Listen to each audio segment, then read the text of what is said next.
What's good, guys? It's your boy Chop, clocking in from Metamorph Fitness. Today, I'm bringing you something real special. This video is for those of you who may struggle to put on weight or have struggled to put on weight in the past, and for those of you who may want to increase your size, strength, or just overall conditioning.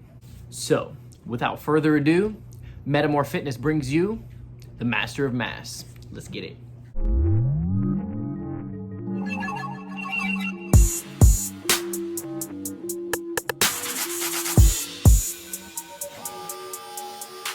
Alrighty guys, so like I said, the goal of this video is to help those of you who struggle to put on weight, put on some steady increases in healthy mass. So with that being said, the first thing I want to say is, although this video may say the word bulking in the title, bulking is a no-go. So before you close this video, let me just explain myself. The reason bulking is a no-go is because of the fact that it can have some pretty severe side effects if done incorrectly, or even worse, if done accidentally, like in my own case. And the thing is, for both men and women, some of those side effects are similar. However, for some, they differ very widely. I want to start off with the women's side effects of putting on weight a little bit too quickly. So first and foremost, you can potentially see drastic increases in body fat. And so for people like me, that can not only mess up your self-esteem, but it can really affect your confidence. Now, let's start some of the side effects that can really affect men. When men have drastic increases in body fat, they can experience some pretty bad symptoms in regards to a man's overall health. The first of which being low T. Putting on drastic amounts of body fat quickly can have very detrimental effects on a man's testosterone level, which can affect things like mood, your sex drive, your strength and performance in the gym. And then furthermore, when your testosterone is low, it exacerbates the problem of you putting on weight and causes you to put on more weight. Now, another symptom that can affect both men and women is that you're running the risk of what I like to call a metabolic rebound, which is essentially when you manipulate your calories too severely in one direction or the other, and your metabolism does not have the opportunity to catch up. So the side effect of this is once you decide that you no longer want to intake an extra 1,000 calories a day, your body may lose the weight that you worked so hard to put on. And that affects both men and women. And then in addition to that, when your body fat goes up, it can have really bad effects on your health. And one thing that I personally saw, most likely due to the fact that I was leading a pretty unhealthy lifestyle and maintained a fairly unhealthy diet, was sporadic acne. And that was not really something that I had struggled with in my late teen to early adult years. And it flourished when I was at my heaviest. Now that we've got past the side effects, I want to talk a little bit about the first steps you can take to start putting on steady weight every week. One of the things that I like to use as a rule of thumb is the rule of 350. If you're wanting to start putting on weight or start losing weight, using a 350 calorie increment as your starting point is really effective at assessing really how many calories you truly burn a day and how much you need to put on weight. And the reason 350 is used is because of the fact that a 350 calorie surplus equates to 1 pound in increased body weight. So with that being said, if you wanted to put on a pound every 5 days for the sake of example, you would want to eat a 700 calorie a day surplus. Now, I don't personally recommend putting on more than 2 pounds a week because that's when you get into those negative side effects that we discussed earlier from what I have personally seen. Now, to know what your starting point is going to be, we first need to find your BMR. That's your base metabolic rate. It's essentially how many calories you would burn in a day if you were constantly in a state of rest. Then what we need to do is get an approximation of how many calories you burn on average a day in any given week based off of your amount of exercise and how active you are in your place of work. So then once we get that, we would combine those two together and add 350 calories to that number, and that would be your goal for the day. If you did that for 10 days, you would put on 1 pound.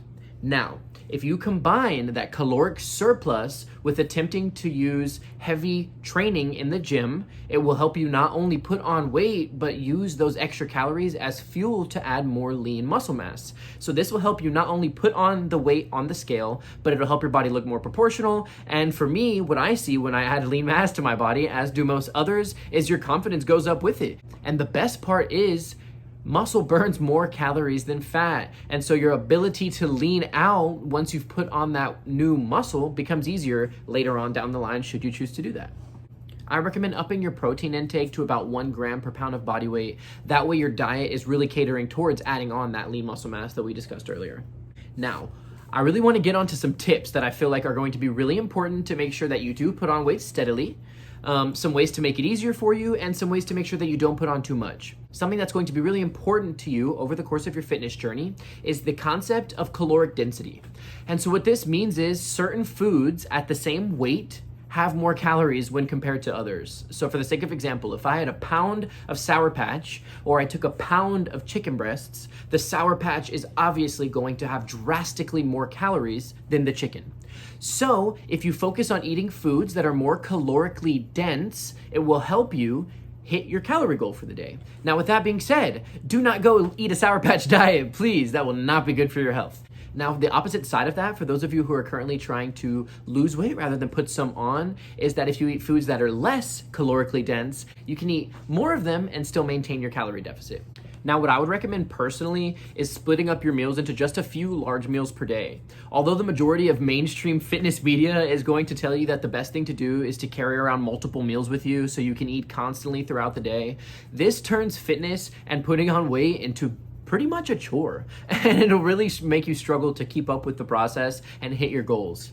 Also, another tip, carbs are generally considered a pretty calorically dense food. So with that being said, use them as a tool. So if you feel like you may not hit your calorie minimum for the day, add in some carbs. And if you feel like you may go over, take some out.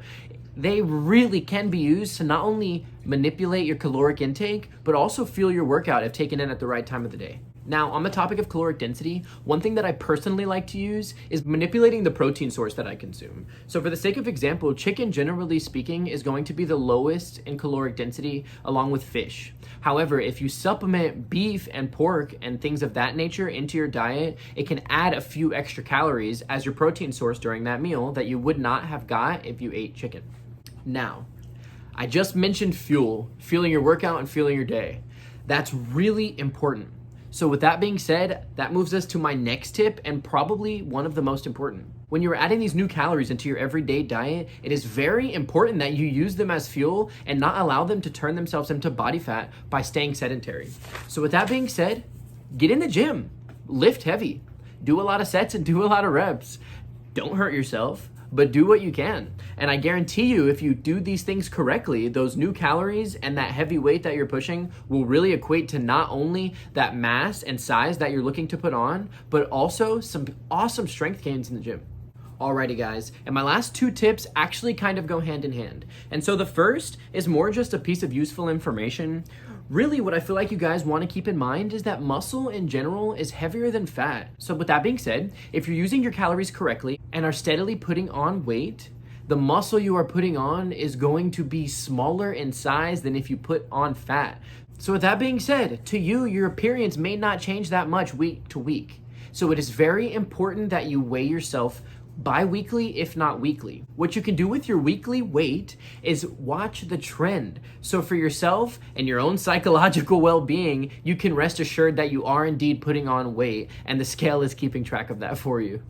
It's also important to note, caffeine is an appetite suppressant. So for those of you who are Starbucksaholics, you may need to lower your coffee intake if you want to make sure that you have the appetite necessary to take in those calories. Now, you may hate me to hear that. I promise the scale and also the toilet seat are gonna thank you.